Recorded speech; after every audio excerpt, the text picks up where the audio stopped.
We got a Katara Bending Prodigy deck tech right now. Hey, yo, guys, I got this really nice Katara deck that I would love to share with y'all. Now, one thing to note is that I was at pre-release this weekend, and I played with this card, and I was like, I was doing pretty well. I played an Is It deck, so actually, no, I was not doing well. I was doing awful. Don't build Is It. Don't build Spellslinger in pre-release. Bad idea. With that said, though, I built Katara Bending Prodigy, and that gave me inspiration from the pre-release event because as I was playing, I noticed I was drawing a crap ton of cards. I was like, okay, hold on. I almost decked myself in a pre-release game because of that, and that's something that I never usually do.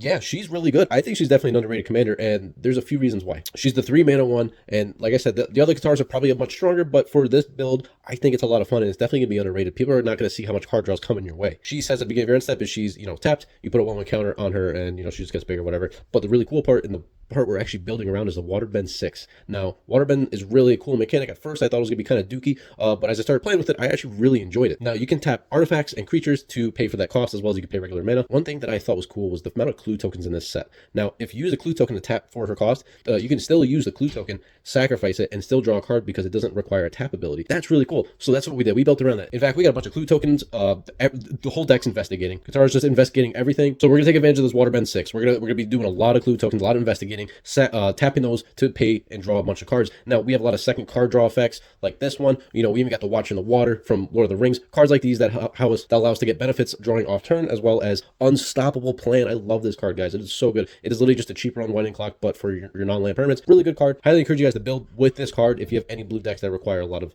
mana. And speaking of mana, we ramped like crazy. Yes, we got so many damn ramp spells going on in here. I mean, I kind of do that a lot though. Like I had a big colorless mindset. So, and you know how we're winning? You goddamn straight. We can actually win by combat damage because we got a few cards in here that give us counters when we draw cards. Yeah, so we can beat motherfuckers down in mono blue because that's great. But if that doesn't work, you always got the Lab Man. You can eventually draw out your whole deck because yes, we'll make enough clue tokens to actually just draw everything out. So it gets kind of nuts at some point. If that doesn't work, all that fails, you can use Mechanized Production to absolutely attach it to a clue token and start copying it and going crazy like that. And remember what I said about combat damage? Yeah, Cyberdrive Awakener, we have a few cards in here that actually turn our clues into creatures. Now, Cyberdrive Awakener is a really good one, but Tangle Trove Kelp is definitely my favorite of the deck because it turns all of our clues into 6/6s on combat. Yes, at the beginning of each combat, it turns all your clue tokens into 6/6 creatures. Man, that's pretty big. You can actually swing out wide doing this, so definitely a really fun strat. And shout out to Tamiel's Journal and Archmage Ascension for giving us tutors when we start drawing a bunch of cards, because yes, we will. And mind you, guys, we got this at a super budget. This one's $41.91. I highly encourage you to check it out. It is a fun bracket 2 commander that's going to get you a lot of card draw. And on top of that, we're playing with a new avatar card. In fact, I put a few other ones in there, so definitely check it out. Gotta get going, but